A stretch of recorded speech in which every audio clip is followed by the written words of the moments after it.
Hello बच्चों, let's read this question. The question says the lattice energy order AGF है की सबसे ज्यादा, फिर एजीसीएल की, फिर एजीबीआर की और फिर एजीआई की।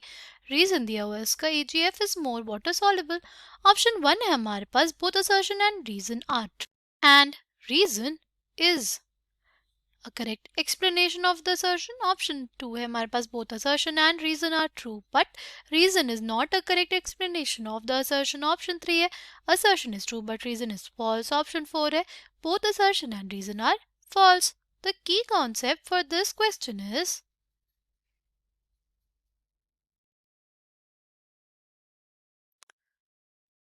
polarizability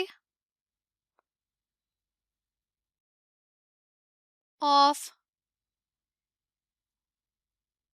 halide ions. अगर हम लोग देखें order of polarisability of halide ions, तो वो हमारे पास क्या होता है, सबसे ज़्यादा पोलराइजेबल होता है हमारे पास आई माइनस आयन, क्योंकि according to the Fajans rule जिस एन आयन का साइज जितना बड़ा वो उतना ज़्यादा पोलराइजेबल, राइट। तो आई माइनस की सबसे ज़्यादा, फिर हमारे पास प्री आर माइनस, फिर हमारे पास क्लोराइड आयन और फिर हमारे पास फ्लोराइड आयन। अच्छा, अगर हमारे पास उस पर्टिकुलर आयन की पोलराइजेबिलिटी ज़्यादा यानी पोलराइज होने की टेंडेंसी ज़्यादा है, तो हमारे पास अगर कोई कैटायन है वो इजीली उसको पोलराइज कर देगा, राइट। और बेसिकली हमारे पास जो है दोनों के इलेक्ट्रॉन क्लाउड होंगे वो हमारे पास ओवरलैप कर जाएंगे, और हमारे पास उसमें उस स्पीशीज में, पर्टिकुलर स्पीशीज में हमें देखने को मिलेगा ज़्यादा कोवलेंट कैरेक्टर और ना कि आयनिक कैरेक्टर, राइट। जैसे सपोज हमारे पास है M I, M B R, M C L और एम एफ, ठीक। तो ये जो एम है, राइट, अगर ये हमारे पास कैटायन है तो ये कैटायन किस एनायन को इजीली पोलराइज कर सकता है, आई माइनस को। अगर ये आई माइनस को इजीली पोलराइज कर सकता है यानी इसके इलेक्ट्रॉन क्लाउड, इन दोनों के इलेक्ट्रॉन क्लाउड में क्या हो जाएगा, ओवरलैप हो जाएगा। यहाँ पे आयनिक कैरेक्टर कम और कोवेलेंट कैरेक्टर ज़्यादा होगा, राइट। जितनी ज़्यादा पोलराइजेबिलिटी उतना ज़्यादा क्या हो जाएगा हमारे पास उस स्पीशीज में, क्या हो जाएगा, कोवेलेंट कैरेक्टर। सबसे ज़्यादा आयनिक कैरेक्टर किस में होगा, एम एफ में, राइट।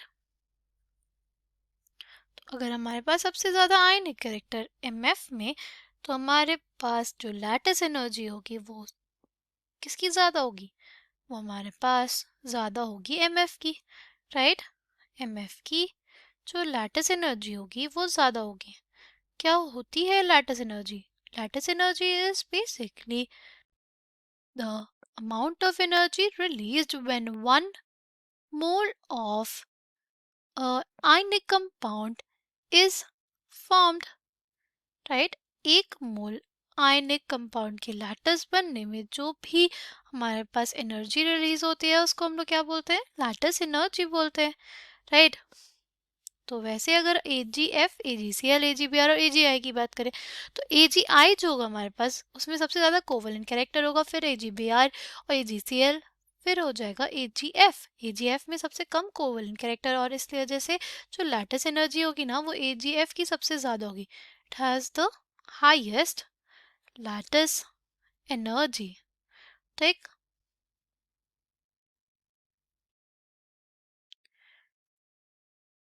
नाउ जो हमारा रीजन है उसमें बोला है कि AgF is more water soluble. Yes, the statement is also correct. AgF जो होता है वो हमारे पास वाटर सॉल्युबल भी होता है सबसे ज्यादा, राइट।